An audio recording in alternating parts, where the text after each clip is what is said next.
What is good, everybody? Welcome, one and all, to TGI Football on the SB Nation NFL show, sponsored by DraftKings. Stay tuned because you'll hear more about DraftKings and all it has to offer throughout the show. DraftKings, the crown is yours. As noted, this is the SB Nation NFL show. You can subscribe to us wherever you get your podcast, Apple devices, Spotify, etc., etc. We would love to know what speed you listen to our beautiful baritone voices on, by the way, at Brandon Gowton, at Stephen Serda, at RJ Ochoa. I just realized that the three of us are just nice and simplistic with our Twitter handles. You can also watch us on the SB Nation NFL YouTube channel. There, you don't have an option to change the speed. You just got to watch it nice and slow. It's not true. Is it really? I don't know that. Yeah, YouTube has speed options. Is that true, Stephen? I have no idea. 100% does. Are y'all's Twitter handles your names? I assumed that off of memory. Yes. Okay. Well, okay. I mean, first and last name for me, no middle. Doesn't fit. Too long. One character too long on Twitter. If I did Brandon Lee Gowton. Interesting. I don't think that you can fast forward or accelerate or change the pace of YouTube videos, BLG. Yeah, you can. I mean, you can do this with like most things. You can do this on, I'm sure, like Netflix. Can you do it with Netflix? Whatever. No, you can't. Yeah, you can. Can you do it with HBO Max? No. Yes, you can. I mean, I don't know HBO No. specifically. I don't use that, but like with Netflix or Disney Plus, one of those two, if not both, have that option. That's impossible. I know on YouTube, like on the mobile app, you can for sure like fast forward. I don't know about like on it. I'm not talking about fast forwarding, to be clear. Yeah, playback speed. Play. So yeah, I don't know about that. I'm not a 1.5. 100%. Hey, I should talk really fast, so then it'd be really annoying for the people who are listening on 1.5 to hear this. 1.5 is tough to handle. I've talked about before. I wish that I could distinguish. Like I wish I could up, like decimal points. You could set your alarm on your phone. You can, depending on what podcast app you use. There's like ones that do it Mister, at like 1.1. I have an answer for everything. How about you just let everybody chill? I mean, just let's just all be cool. 2024.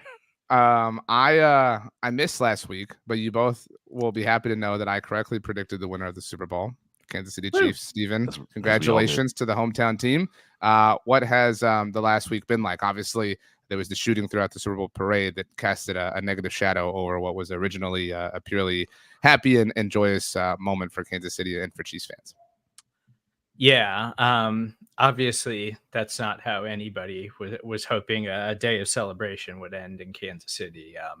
It's been a tough couple of days, but everybody's doing their best to try to band together as a community here in Kansas City and try to find a sense of normalcy, which has been kind of tough the last couple of days for sure.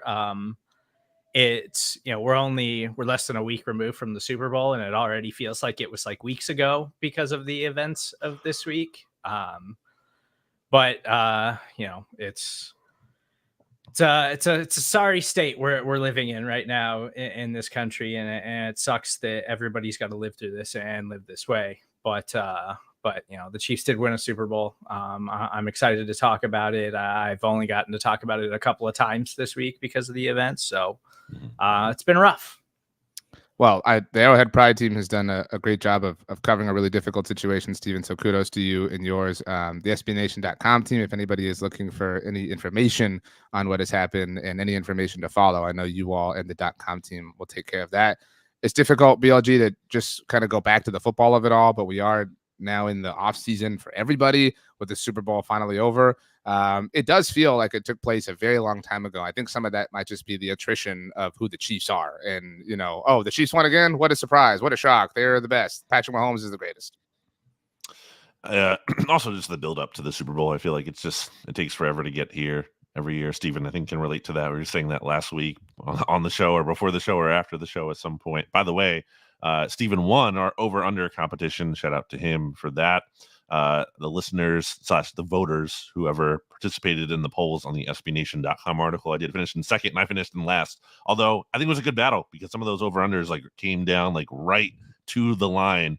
So that's kind of good. We were setting the lines competitively. So that was a lot of fun. But yeah, I guess one of the most, telling, or it just seemed different to me, especially maybe I wasn't as tuned into it last year when the Chiefs beat the Eagles, but right after, the Chiefs win and Mahomes is talking, it's just the post-game interview on the field, he's talking about number 3 already. Like, it wasn't even like, hey, we're happy we won this one. It's like, we're 3, we're doing it. And I know a lot of people who say win the Super Bowl say that, like, oh, we're going to do it next year. But I don't know. It seemed like different to me. It seemed like a entirely different focus and energy focused on doing it yet again. Yeah, Stephen, I thought the game went to overtime, and that kind of, I think, created part of the like rushedness of the original or the initial like post game stuff. But when Mahomes was talking to Tracy Wolfson, like right away, I mean, it just felt like he was like, "Oh yeah, we're dynasty, but we have more to go." Like it felt so like it felt so simple and matter of fact and obvious, and like it's been this way the whole time. When this is a remarkable achievement. I think he really cares a lot about being recognized as like, I want to be the greatest football player ever, not just good for him, greatest quarterback. Like, I think that legitimately means a lot to him. And I do get frustrated with him sometimes because he's so humble about it publicly. And, but we hear like these stories about him, like behind the scenes and what like a competitive psychopath he is, but he won't ever show that publicly whatsoever. And he's insane. And it's crazy that the takeaway from this is like, you don't have to invest in wide receivers now because the Chiefs just won a Super Bowl like that. It's like, no, like, you don't understand. Like, this has been years in the making. And the only reason they won is their defense that they have heavily invested in through the draft and hit on multiple picks, like guys that are significant contributors. They also have a future Hall of Famer in Chris Jones, who is one of the greatest playoff performers that we have seen on the defensive side of the ball over this 5-year run. And they're just, and yeah, they don't have a lot of pass catchers, but they still have Travis Kelce. Like, you should still invest in wide receivers. You should still try to stack your rosters because nobody has Patrick Mahomes. Nobody has a guy that can get the ball in overtime of a Super Bowl after the 49ers kick a field goal to take the lead. And you're like, it's over. Like, you don't have a chance of stopping that guy and keeping that guy from scoring and going and winning this game, because I feel like that was kind of the consensus feeling in that game. Like, when Mahomes gets the ball with an opportunity to go win the Super Bowl, everybody was like, he's going to do it. And I think Brady is the only other guy that you could have definitively said that about in that circumstance. And Mahomes is already in that realm. It's just, it's insane. Brandon, I know that you have not enjoyed the world coming for the 49ers this week and kind of taking their shots at Kyle Shanahan and Debo and whoever the case may be. I feel like we all said like the obvious things on Monday and about, taking the ball first in overtime. But in the time since then, at least in the time since I've done a show on the NFL show feed, the mic'd up things came out and it just like got worse. I feel like the fact that Kyle Juszczyk is literally getting his helmet on. He's like, oh, I didn't know this. Like, that's crazy. And that the Chiefs players were like, I wouldn't say laughing at them, but like that they were like, well, this went the exact way we wanted. Like, if possible, it amplified how bad this whole situation looks for Kyle Shanahan. Yeah, I'll go back to saying that I don't really think it was the decision itself as much. Like, there's a lot of discussion about how like analytical data and whatnot makes it a pretty kind of like a 50-50 in terms of what's the right thing to do. Again, I personally do agree with the Chiefs. I like getting it. I'd rather get it second, but I think there is it's not as just so obvious as some people have been making it out to be. But the problem is, again, the fourth down strategy. If you're gonna kick the field goal there, it's so hard for me to believe. I was talking to Stats about this, our good friend Stats, with him, and it's just like, what are you going to regret more? Are you going to regret like there's just like a fundamental, and this goes into the whole fourth down and the mentality of it. And like, you're going to regret believing in yourself and your players. That's what you're going to regret by going for it there. Like, that's really what you're going to worry about, as opposed to like, you think you're actually going to regret it less that you gave it to Mahomes with a chance to win the game. Like, which one of those things are you going to regret more? So yeah, I think that's the bigger issue. The fact that, again, and just two, for him to go for it earlier in the game, shockingly, in a fourth down situation, well, then how do you not do it again? Like, why would you do it there but not later? It just doesn't make any sense. Stephen, on the Chiefs side of things, and we have 10 questions, by the way, related to the entire offseason that we're about to get to, but it always felt like some of the crowning of Mahomes and the Chiefs was, I wouldn't say premature, but the hardware, whatever you want to call it, wasn't totally there to justify all of the overwhelming accolades. I mean, some of it was, but it's finally there. Like, I mean, it really is Kansas City, and then a massive gap before the conversation even begins across the rest of the league. Yeah, this was their down season. And I've talked to you guys about it a ton. Like, there was points this season offensively where they were a train wreck. Like, could not do anything, could not accomplish anything, couldn't run a functional offense whatsoever. Like, couldn't run just regular Andy Reid type of plays because guys didn't know where they were supposed to go. They didn't know what the motion was. Like, they didn't know what they were doing. But their defense all season long, I guess because of Patrick Mahomes and Travis Kelce and Taylor Swift and all of the notoriety and headlines that side of the ball created, this defense was overlooked all season. And I kept being like, this defense is one of the absolute best defenses in the NFL. And their defense was just as important in this playoff run as Patrick Mahomes and everything that Mahomes accomplished and all of the clutch moments that he had throughout this playoff run. Like, they don't get there with any of it. They don't hang around in that Super Bowl without the defense shutting down Christian McCaffrey and totally putting the clamps on George Kittle and Brandon Ayuk and Deebo Samuel. Like, this defense was special this season. And next year there's going to be all this made about Chiefs have to invest in wide receiver, and they've got some other question marks, and they got to figure out the offense. And I'm confident that they'll address that in some way, whether it's through the draft or a veteran or whatever. They'll make it work. And Travis Kelce is going to come back, and he'll still be good. But like, we can definitively say at this point too that the Chiefs, we have a large sample size of this throughout the Patrick Mahomes era now, where 2018 was the first season where teams were trying to figure him out, and they didn't really. And then we've seen this slow progression of figuring him out. And then he has to adjust his game. And then they did all of that this season where they were going through the regular season, just figuring things out, just trying to say, we just got to make sure that we can do it in the playoffs. And I don't think they had anything figured out until week 17 against the Cincinnati Bengals. Like, I legitimately do not believe that they had their offense figured out until week 17 of the regular season. And they were like, okay, we've got it now. This is the formula. We can win with this. We can play elite level defense, and we can score just enough points to win like this.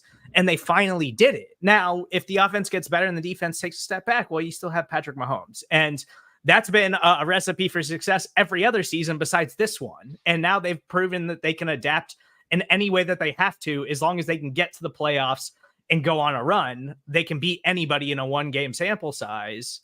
And I don't know how you beat it if you're the rest of the NFL. I don't know how you feel good about that Super Bowl if you're anybody other than the Kansas City Chiefs. Must be nice, Stephen. I have a question. Nice. It's not one of our offseason questions, but it's like, wow. Why? And I think Dan Quinn did a good job in Dallas, to be fair. But why is Dan Quinn getting a second head coaching job, and like Spags isn't? Like, this is like, why would you want Dan Quinn over Spags? Thing, like, we talk about Kyle Shanahan and his decision making, which that's another thing. For weeks now throughout the playoff run, we were like, Kyle Shanahan is going to make a bad decision in this game. That is guaranteed. And it popped up in every single one of their playoff matchups. The Chiefs just get to run it back with this coaching staff. And they might add Eric Bieniemy back in a role because now he's just a free agent again. Like, the fact that I don't know if it's just everybody thinks that Andy Reid is just the mastermind behind all of this, but like, Andy Reid doesn't call defensive plays. Steve Spagnuolo is one of the best defensive-minded coaches in the NFL history, and they're just letting the Chiefs run it back. Joe Cullen, their defensive line coach, who's a tremendous coach, was getting DC offers, and he said, no, I want to stay in Kansas City because of what they got going on over there. Dave Merritt, one of the best DB coaches in the NFL, has gotten DC offers and has chosen to stay in Kansas City. I don't understand how the NFL is allowing this to happen. Well, also, Andy Reid has like a successful coaching tree. It's not like the Belichick thing where it's like, oh, all these assistants suck. It's like, no, this has been borne out that like Andy has had successful assistants go on to be head coaches elsewhere. So yeah, that's not fair. It's very unfair. I think it's a combination of, to your point, Stephen, the assumption that it's just Andy and Mahomes and everybody else is along for the ride, and people get idle hands and like waiting. I mean, it's hard for teams to wait. You know, the Chiefs are playing in the Super Bowl every year. You know what I mean? Like, it's hard to wait that extra, whatever it is, 5 weeks to, interview and think. And, that's a month. I mean, that's so short-sighted though. It's just it is, but we're all humans. And that's what's interesting. Yeah. I'm not saying you're wrong. I just think it's dumb. To kind of close or tie a bow on it all, the defense really has been the story. I thought as December wore on, anytime like people would talk about the Chiefs defense, I thought of a tweet from, I think he works at 610 Stephen Alex Gold. Is that correct?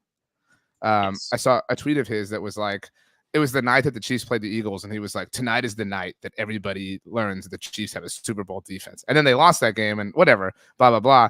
But I remember thinking like, maybe that was like a correct point. Like as weeks wore on and on and on and on, it's unfair. It's really, really frustrating. And it's so unfair because you would think that like maybe Chris Jones would leave and he'd get a bag or whatever and like, whatever. But now it's just like, that's like, well, I have to get a fourth. I can't be the one guy who misses out on this whole, Right. Kind of thing. Because right now, speaking of four, there's a core four that has been a part of it all. It's him, Mahomes, Kelsey, and Reed. And if you can be a part of that, like it pays. Like look at the life Julian Edelman lives right now. Not that he's not, a good podcaster or whatever, but like if you're a part of a dynasty, like you get to live forever in a lot of ways. So it sucks, Stephen. It really sucks.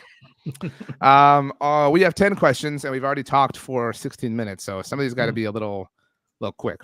I'll go first, if that's okay with you all, since BLG volunteered to go last. That work? I mean, we'll rotate, right? But yeah, I want to go my final question. I want to have the final question. Yes, we all understand what you want. My first question: what if mine are all kind of like what if things? What if the Chicago Bears don't trade Justin Fields and draft Caleb Williams?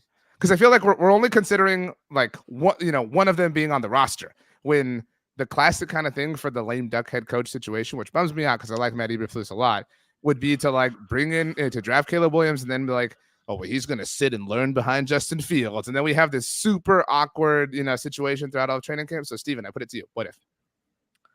I actually don't think that is a bad idea, but it's not going to happen because they have a lame duck head coach, because they decided to run it back with Matt Eberflus instead of just bringing in a new coaching staff, because a new coaching staff is afforded the chance of like, okay, this is a 2 to 3 year thing. And so we could do it like that, see what we have in Justin Fields. And if he goes out and he performs really well when we actually are finally building something in Chicago. And I don't think that Justin Fields is like an elite NFL quarterback, but I think he has shown enough that he can be an effective NFL starter if given the right opportunity. And I think that the Bears have done a poor job of building things around him for the most part. But when you run it back with this head coach and you're changing offensive coordinators and changing members on your staff, like that's going to make the biggest difference in the world, when I don't think any of us think that they have a good situation going right now with their head coach and that staff anyway. Like, I think that there's a little bit of desperation. And so I don't think you can wait on that and hope that Justin Fields has a big year and then you can trade him for a first round pick instead of a second round pick or whatever. And then you've got Caleb Williams waiting in the wings and hope that he like develops like Patrick Mahomes did behind Alex Smith. Like, I just don't think that they can afford to wait for it. I don't think that they have that luxury this season. I also don't think Caleb Williams is on board with that. Like, I think he's forcing a trade out. If you're like, you're sitting me, I'm the number 1 overall pick. I'm not sitting behind Justin Fields or competing for a job with him when Justin Fields is 10-28 or whatever in his 38 starts. No, that's just not happening. It's also not. It's not happening. And the Bears will be suckers to keep him. You move on. You turn the page. Even to be clear, I probably posited the question because what if like nobody is like a taker for Justin Fields? Like we're all just like, oh, like Atlanta's going to trade for him. Like what if nobody does? Like that leads to this potential possibility. No, there's a team that'll be willing to give up something. And actually, I had this also a little bit different. It's where is Justin Fields starting next year? So that's is this officially my a question? Yeah, I just figured it would. So we're at 2. I just want to keep the counter going. Yeah. I think for the purposes of entertainment, we should each pick different answers that we seem to be, we deem to be conceivable. So, Stephen, you can go first. I hope it's for the Pittsburgh Steelers. That's a team that I've mentioned on here before, and now there is a report supposedly that they're interested in him. I didn't think that Pittsburgh is an organization. The Steelers really feel like they're stuck in the early 2000s, like still trying to build a roster the same way, like still trying to win with defense, even though their defense hasn't come close to the level that it really was when they were winning Super Bowls that way. And I didn't think that they were going to be aggressive enough to go and do it, but there's reports out there that they are interested in it. And I think that's actually a great landing spot for him. I don't love that they hired Arthur Smith as their OC. And that, again, I don't understand why Mike Tomlin struggles so much to hire offensive coordinators, but I do think that they've got players there. Like they've got a system in place, and he's got some weapons there that would be better than anything that he's had during his time in Chicago. And so I think there's a path to success there for him. I would really like to see Justin Fields land with the Pittsburgh Steelers. I'll go Atlanta just because they're a really heavy favorite as well. And it makes sense. They do feel the most like quarterback-y, away-y team. I mean, just with Drake London, Kyle Pitts. I mean, conceivably, obviously, Bijan. I mean, that might be the opportunity for the most success. I do think Pittsburgh would be cool, Stephen, but Atlanta just feels right in some sense. I don't know if you have a third, kind of dark horse option, Brandon. Say the Raiders. I mean, Luke Getsy goes there to be their offensive coordinator, reunites with Justin Fields. Luke's probably like, not again, man. I'm free. Like, leave me alone. I mean, say the Raiders are, and this is going to fall apart really fast with Antonio Pierce. They've made some really bad decisions so far. Wow. I like the Pierce hiring for them, especially after, I feel like this kind of had to after not going with, what's his name? The special teams coordinator, Bisaccia, the last time. But yeah, I'm going to say the Raiders for Justin Fields, who, by the way, breaking news, like not too long before this podcast, Jimmy G suspended first two games of the next season, also going to obviously be cut by the Raiders. A little interested to see where I guess he goes next as a backup, probably. But yeah, I think I'll say the Raiders for Justin Fields. And then, that way it's a competition in theory, I guess, with Aiden O'Connell too. But I think they're a team that makes sense from him in terms of they're a little bit in no man's land, and they'll probably be willing to give up the most compensation for him. Stephen, before you offer us your first question, can you also share with the listening audience how successful our same game parlay props were every season? Every week, not every season, although every season I guess technically works. So I don't have the numbers of like how many we won or whatever. So totally successful at that. But I think it was 3. I think it was 3. I don't know if they want me to actually like put the actual number. Okay, you don't have to put the number, but you can say data. Just generalize it. You know what I'm saying? Like just let them know it was rather successful. We had a very successful season with you guys choosing to ride with us on our DraftKings same game parlays each and every week. So we're very thankful to all of you for doing it, because you put a lot of faith in us, even though you didn't have to, and we certainly didn't deserve it all the time. And hopefully you put the biggest bets on the weeks we won and made a profit across the entire season as a whole. Hopefully you knew which ones to do the way we knew what props to lean on every single week. Okay, Stephen, your first question. So I'm going to go back to the Kansas City Chiefs, and I do think this is a big offseason for them. They've got the most free agents that they've had in a while this offseason. And a few weeks ago, when we're in the early playoff run for the Chiefs, I was like, L'Jarius Sneed is the guy you got to bring back. I love Chris Jones. He's going to be a Ring of Honor member for the Kansas City Chiefs one day, but he's been very open about the amount of money that he wants. And it was a big holdup in last offseason, and it really kept the Chiefs from being able to make some moves because they didn't know what they had in Chris Jones and all the money that was tied up in that, because, he held out week 1 of the NFL season. But then Chris Jones goes to the Super Bowl parade and pulls a Wolf of Wall Street and says, I'm not leaving. I'm not going anywhere. I'm staying in Kansas City.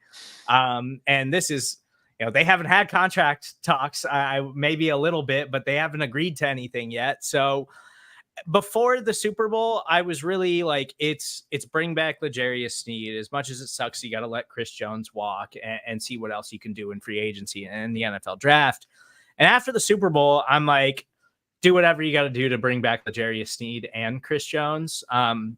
Because, man, Chris Jones was just so dominant in the playoffs for the Chiefs. He was such a difference maker. And I talked about this Super Bowl caliber Chiefs defense and the other free agents that they have hitting the market this season. Like, it's Mike Dana, it's Willie Gay, it's Drew Tranquil, it's Mike Edwards. Like it's really solid depth players, but I think guys that you can get around not being on your team next year, because you have young players in George Karlaftis, who took a huge step this season. You got Charles Omenihu, who unfortunately tore his ACL, but he'll be back at some point next season.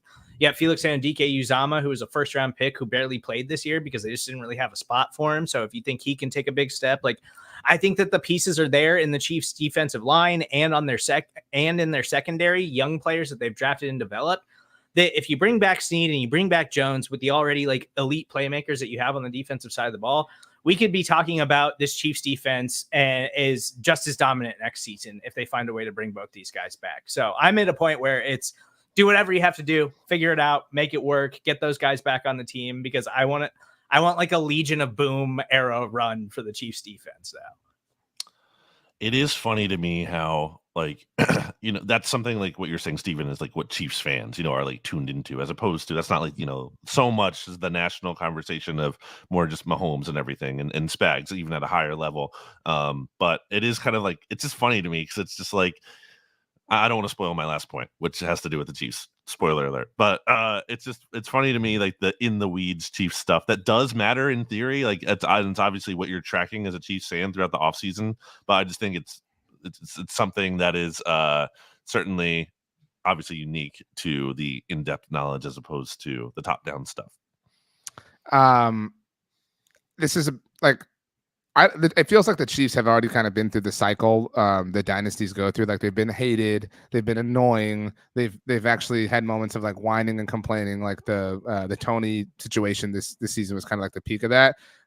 So like the last thing that they have left to do to kind of fully become the Patriots is the like, oh, of course that player took less to go play for them. Of course, so and so wound up with them. Like I know you're talking about the defensive side of the ball, but like, oh, of course, Mike Evans is gonna, take a low market deal to go like chase a ring, whatever. Like this defense is gonna be fine, and I think that I anticipate L'Jarius Sneed and Chris Jones and everybody coming back because why? How could you not? Like, where else would you rather go? I think that this is different, and we were talking about this on the radio this week, but like.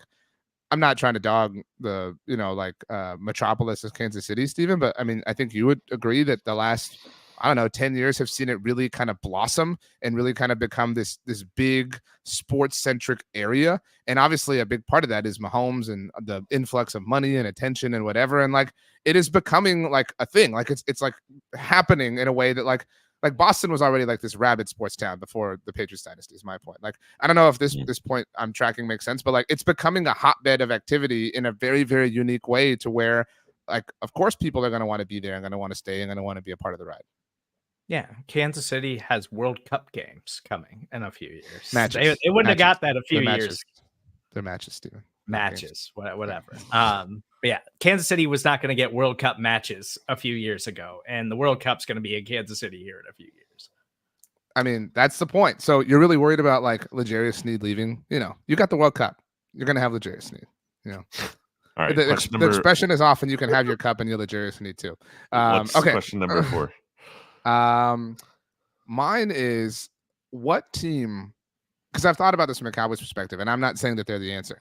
But what team can Derrick Henry join and become what the hell and become like or continue to be Derrick Henry? He's the clear exception, right? Like when it comes to running backs and like not necessarily slowing down or anything like that, the way we've seen it happen with other players, et cetera, et cetera. So like, what is the home that Derrick Henry finds to where he is like the same guy and he helps them become even greater and like where it actually works the way these vintage deals used to before running backs didn't matter? This is very concerning to me how similar our questions are so far. Mine was a bigger one. It was, we talk QB carousel every. You're not going to answer it. Interesting. You're just going to completely hijack the question. No, I'm going to get touches on it. It's just at Steven, a bigger scope. I need a ruling from Steven if this is fair or not, because I didn't even get an answer to my question. I'm going to get into it. Yeah, I'm just setting up my portion of it too. I see how it is, Steven. Which is, again, we talk about QB carousel. This is RB carousel, because it feels like to me, maybe I'm overthinking it or not right about this, but it feels to me like between Derrick Henry and Josh Jacobs and Tony Pollard and Saquon Barkley and Austin Eckler and DeAndre Swift. And I forgot that J.K. Dobbins, who's been hurt a lot, but is averaging 5.8 yards per carry when he's been healthy, like really good. He's a free agent too. So, and all of those players for the most part and this sounds obvious, but you associate them, especially except with the exception of DeAndre Swift, that you associate them so much with that team they've played for. It's going to be like weird seeing those players potentially, maybe all. It's conceivable that all of those players could be playing for another team next year, and none of them return to their current team. So that's really interesting to me. To answer your question, RJ, does Derek? Let me remake the question to kind of merge these two together. First of all, I think it's hilarious that you liken DeAndre Swift to all these players and the success that they've had, but whatever. DeAndre Swift was so like what, 5th in rushing last year? He had a okay, really so good he was year great last for year. like 9 games before Nick Sirianni decided he hated him. Anyway, so like, who are the teams that stand the most to legitimately gain from getting a piece of the running back carousel? Whether that and like the top of the carousel, so to speak. Yeah. Whether that's Derrick Henry, Saquon, Austin Eckler, like define it however you like with whichever player. Like, you know, if the, you know, I don't know if the like Colts signed one of these players. I don't think any of that's a bad example, but you get my point. Like none of us are like really moved by that. I have one answer to my own question. Maybe I should just give it. Imagine Derrick Henry on the Texans. Would that not be like the most fun thing of all time? I think that's a good spot for him. I think the Ravens would be a good spot for him, and I also think the Chargers, low key, would be interesting with Harbaugh, and like think back to like what he did with Frank Gore. Like I feel like he would love to get a guy like Derrick Henry in there and just give him the ball 25 times a game. I like the Texans one because then the Texans Texans should have the Oilers throwback, but don't, right? The Titans wear it. This isn't that complicated. That's correct. Yeah. Okay. I was thinking in my mind that never mind. All right. Anyway, I like the Chargers one a lot, and I think one of my questions was going to be Harbaugh. I did not have that on here, but I'm interested to see like how does Harbaugh like make his imprint? Like, and is this the move? Would that be like the signature move? It's like, okay, this is what really. Now I should mention here. I was looking at the cap situations for all the teams, and the Chargers are one of the like I don't know 6, 7, 8 teams that are way over the cap. So they have a bit of work to do. I don't know if they can offer Derrick Henry the most money, but I also don't know what kind of money these guys are going to get. You know, we've been talking about for years, running backs don't matter, whatever. Interested, and because there are so many big names on the market, that doesn't seem to really help their case. But if there's going to be an exception, it could be Derrick Henry. So then I guess we technically got your question in too. So that's 5 questions through, right? Yep. Okay, Steven, number 6. Is it Chiefs related? No, but it kind of like what BLG just mentioned. It's kind of I want to see if the veteran wide receiver market settles down, because this is kind of one of those weird off seasons where there's a lot of veteran wide receivers that could potentially be available this off season once free agency opens. But if you follow any draft expert, they're like, this is like the deepest wide receiver class that we've ever seen. And so I think that we really saw these wide receiver contracts balloon in the last couple of years. And there's inevitably going to be an off season where I think when that happened, like there was a lot of like, what are the Jags doing with Christian Kirk? Like there's a lot of these guys that you're like, that guy doesn't deserve $18 million a year, $20 million a year or whatever. And I have to imagine that that's going to come back down to earth at some point. And so like guys like, I don't think Michael Pittman's necessarily going anywhere, but like Mike Evans, see what happens with him at his age. I know he was still incredible last season. Like Calvin Ridley is somehow this is his first free agent period of his career, but he's like 29 years old. Like I just don't think that the veteran market is going to be as high as it is usually anticipated because the draft class is so deep this year. So CeeDee Lamb, Jamar Chase, Justin Jefferson, all eligible for new deals. They're obviously not who you're talking about, right? You're talking about kind of the guys who ultimately move.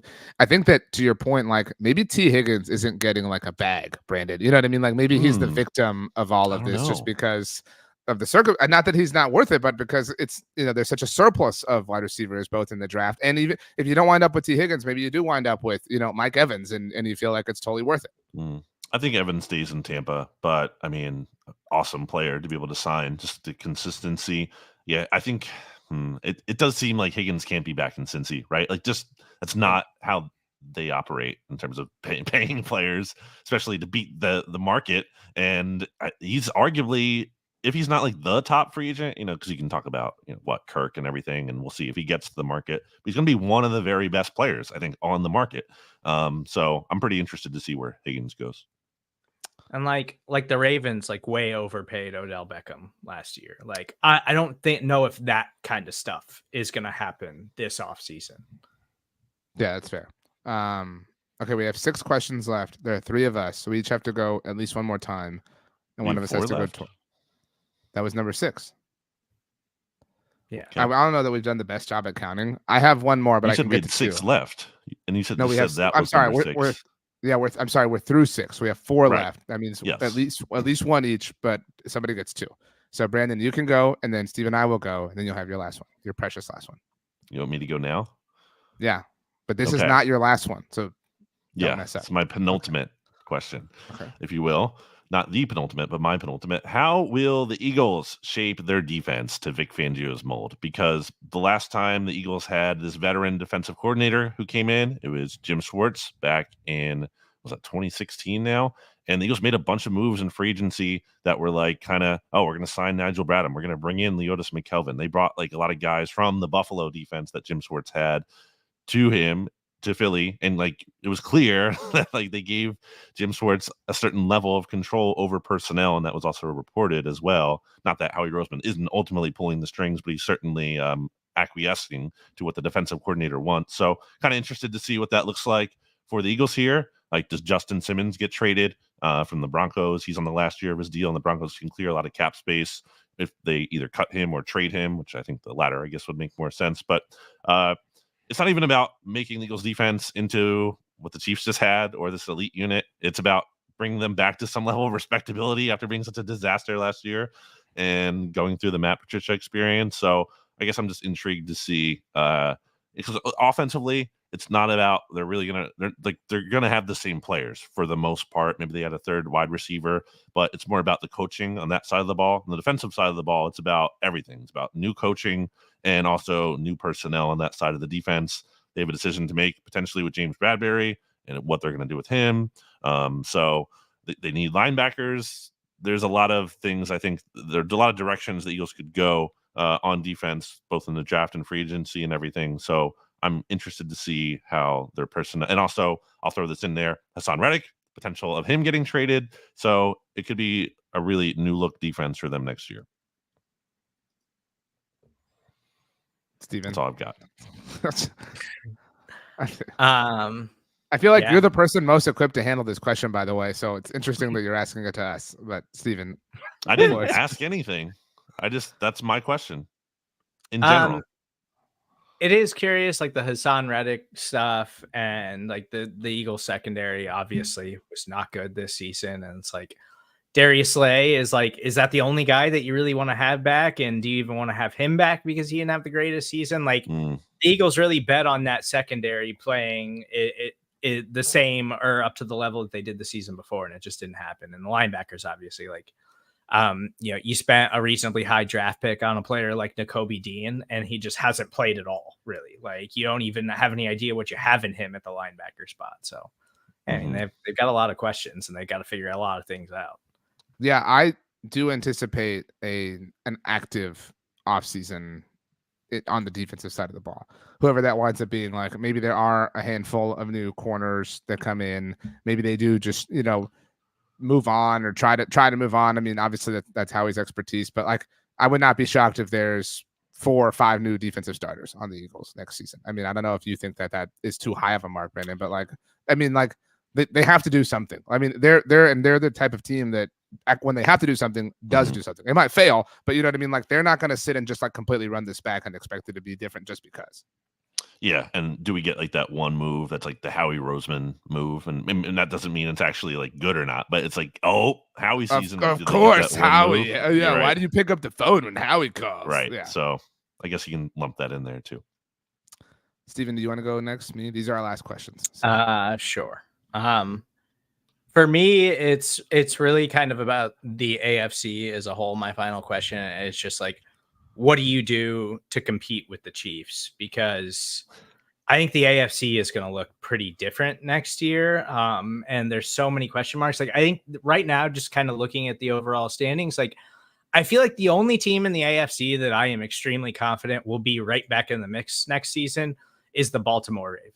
Like the Bengals defense took a huge step back this year. They got to figure things out with T. Higgins, and they've got to address that defense, and they got to and their offensive line still not particularly good. And Joe Burrow's coming off of a significant injury.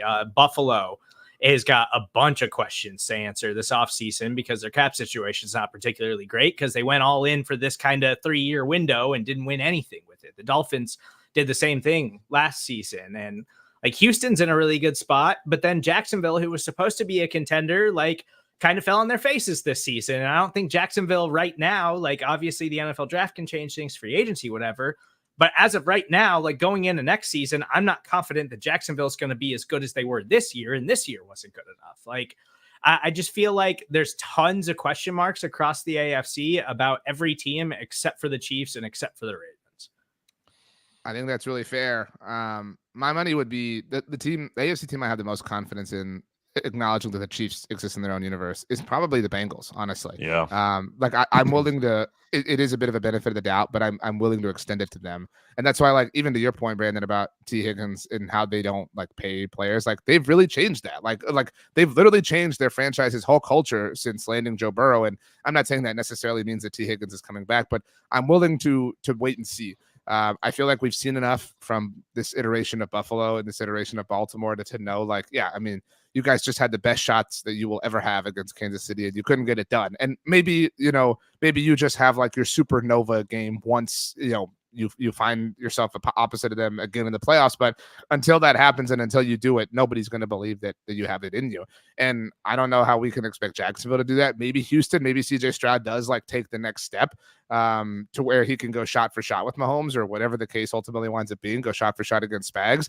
But right now there's literally one quarterback in the NFL who's had success against Mahomes on a consistent basis, and kind of again in a head-to-head sort of way, and it's Joe Burrow. And it's a small amount of success, but it's more than zero, which is everybody else's. So I'm inclined to trust that the Bengals have the best chance of doing it, even though I'm not confident in it as a whole. I totally agree. I mean, it's proof of concept is what like you're talking about. Like you can, if you're a Bengals fan, you can be like, yeah, we can. It's possible. It's like, we can do it. If you're a Ravens fan, you can't feel that way. You can't possibly feel that way. No chance. And basically any other team too. And I'll get on that more in my last point. But we should get to your last question, RJ. Well, just let it be known, Stephen, that I gave your question love, care, and respect. Brandon was like, oh, anyway, let's move on to yours, RJ. No, I'm going to get to it. So my last question is, and it's a weird one, but what is going to be the thing that like most like that generates the most like, oh, duh, like we knew that. And as an example, I would offer this past season was Russell Wilson being awful. Like as that happened, we were like, oh, yeah, like we knew this. Like the most wide, and maybe you could say that Aaron Rodgers being like headline nightmare for the Jets, but like that feels like it's in its own special duh box. But what is the most like hiding in plain sight thing that will become this big deal that we'll all be like, yeah, this was really obvious? I have an answer, but I'll let you go. This is like your what's his name, Urban Meyer kind of thing, right? Or it's like the one thing that like everyone's just like, yeah, we all agree this is dumb or bad, or like just the very one thing the internet agrees on and that the internet will ultimately be right on. Oh man. If you want, I can go and answer it and buy you both some time because I know it's hard. That's fine. I think it's going to be the Steelers disappointing and Mike Tomlin not necessarily, to your point, Stephen, them kind of living in the early 2000s, like Mike Tomlin not evolving. We're going to like the offense is going to be awful even if they do trade for Justin Fields, and we're going to be like, well, yeah, I mean you thought Arthur Smith was the answer. Like we all knew this was a really bad idea. Like this predictably went poorly. How is this an off-season question?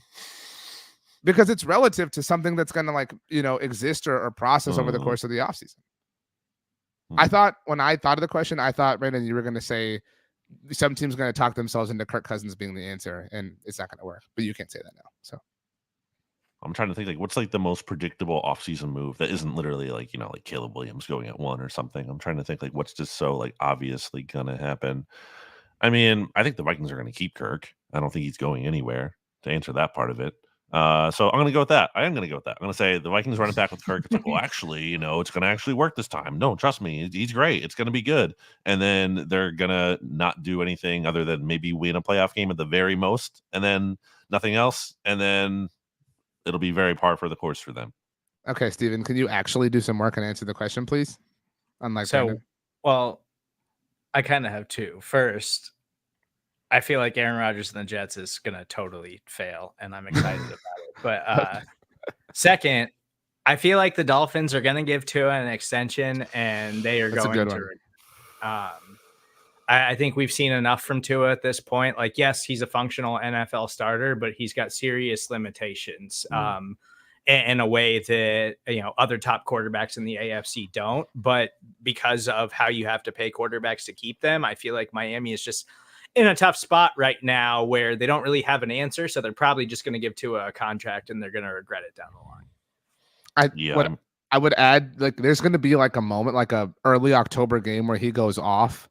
And people are going to be like, this is why the Dolphins paid Tua. And then it's just going to all unravel from there. Yeah. So, okay. So, Stephen, just before we get into this, can you verify, we need a witness besides me, that Brandon was like, I want to go last. My question deserves to go last. Because it's it the best makes one, sense. et cetera, et cetera. That really happened, right, Stephen? For when this question flops. Yeah, I didn't say it was the best one. I just think it makes sense to say it now because it's like, does any of this matter? Does any of these other questions matter? Does anything in the NFL matter? It kind of touched on this Steven's last one. Is that the question? Then just like because it's like, aren't the Chiefs aren't they actually just gonna win it all again next year? We're talking about a quarterback here who has lost 3 times in the playoffs since the 2018 season. 2 of those were to Tom Brady. One of them was in overtime. The other loss was in overtime to Joe Burrow, who has been like pretty incredible in the playoffs, or at least really good so far. So, like, does any of this actually matter? Like, people are going to be like, oh, we have to take this player in the first round. There's going to be like intense debate about who the Eagles should take at number 20 or 22 overall, or if the Cowboys should sign Derrick Henry, or like, and it's just like, or where T. Higgins land. Does any of this matter? Does any of it at all actually matter at all? I don't think it does. I think the Chiefs are going to three-peat, and it's just like we're all just kind of wasting our time acting like all this stuff matters. Changing deck chairs on the Titanic. It's just, it kind of feels futile. Just to add to his point, Stephen, of the only non-overtime playoff loss that Mahomes has had was the Super Bowl, obviously, to the Buccaneers.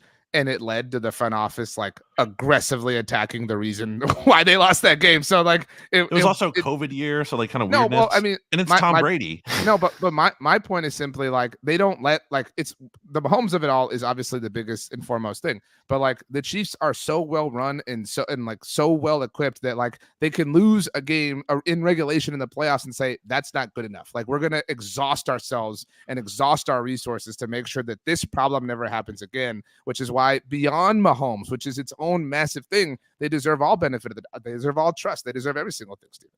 And then coming off the year too that they did, like you talked about earlier, Stephen, like this was not a good year for them even. And they had to play every playoff game on the road until the Super Bowl. Like the first was really cool. Oh, well, sorry. Remember? Well, okay, they had to play multiple playoff games on the road, which they had never done before. Again, like the point being, if they were not going to win a year, it felt like this year. I mean, even in the Super Bowl themselves, I'm hating this as someone who watched the Chiefs be incredibly sharp and crisp last year. And to their credit, they took advantage of an Eagles defense that certainly was not great in the Super Bowl. But also, it wasn't even just like the 49ers were amazing entirely, which they did play well at shutting down the Chiefs offense. The Chiefs offense was doing stupid stuff on their own. They like fumbled a billion times. Point being, like the Chiefs did not play near their A game, and they won their second straight championship anyway. I think it still matters because we never know how seasons are going to unfold. And like the Super Bowl, they lost to Tampa Bay. Like if Eric Fisher doesn't go down in the AFC Championship game, like I still think the Chiefs could have won that game. And somebody recently like made the point that, even with the offensive line that they were rolling into that Super Bowl with, the fact that anybody thought the Chiefs could still win that game at all just speaks to Patrick Mahomes and like the confidence that we have in him, because literally any other team with that offensive line going into that Super Bowl against Tom Brady, everybody would have been like, no chance is that team going to beat Tom Brady. And everybody still thought the Chiefs had a chance. And so I think like barring injuries and whatever weird stuff happens in the NFL, like you hope for some breaks. And right now the Chiefs have the biggest difference maker, and it seems like they catch the breaks, but really it's because I think their coaching staff is tremendous, and it's because Patrick Mahomes is the biggest deciding factor in all of this. Eric Fisher was the number 1 overall pick in 2013. Is that correct? Yep. I mean, it was imagine him, Jokel, and then what's his name? Deion Jordan, and then Lane Johnson. Imagine if, someone had said like that night, oh, like 11 years from now, the Chiefs are going to have won 3 Super Bowls. You'd be like, man, Eric Fish, like, what a great use of a number 1 overall pick. Like, it's just amazing that like a decade later, the like only number 1 overall pick wasn't even like a real factor in that entire run, which is just, and to your point, Stephen, that's why, everything does matter, because you have no idea how quickly anything can change in the NFL. Exactly. It does, and especially too, because, again, 49ers, very like they could have won that game. It was very close. It came down to the wire. So it's not like they're the Chiefs are smoking everyone 50-0 and they have no chance. But it feels that way for some reason. It just feels the inevitability of Mahomes was especially, I think, apparent in the playoffs, and that's why I think we were all confident in taking them, especially after they beat Baltimore. Stephen, this has been a very Chiefs-centric episode, so I think you actually should ask the last question, and it should not be football related. It should be any non-football question that you want. You're really putting me on the spot here. Any question in the entire world. Any question. What are you guys going to eat for dinner? What are you going to have, RJ? I would really love to eat some Chipotle. I'm just like... Wow. Like if you were like, you can do anything in life right now. You can I will transport you anywhere. In life? Yeah, if you were like I can. You have you have 3 wishes. If y'all were magic genies, one of them would be Chipotle. What? I'm like, that's insane. That's an insane wish. I'm like that. That hearkening. You could cure world hunger, and you're like, nope. I have 2 other wishes. You know what I mean? Like I have 2 other wishes. So okay. and one of them would be for 3 more wishes. So I mean, no, I can't do that. That's obviously against the rules. I like Chipotle, but I wouldn't. Wow, I wouldn't waste a wish from a genius. That is crazy. Well, I filibustered long enough to give you time to come up with an answer, Brandon. So what is? I honestly don't know yet, because my plans are up in the air a little bit tonight specifically. So kind of trying to figure that out. The night is young. Suspect and hope that pizza is in my future. Well, I think I'm gonna make pot roast. We'll see. Nice. Oh, dude, well, you better get on that. Like, you don't have a lot of time. Yeah, I might wait till tomorrow. That's why I'm not totally sure. That might be tomorrow's dinner. It just kind of depends on when I my day up. You go on crock pot? Uh-oh. No, I don't have a crock pot. I usually just like slow simmer it on the stove. It's a little Monday Football Monday tie in there with the crock pot. Anyway, wow. TGIF.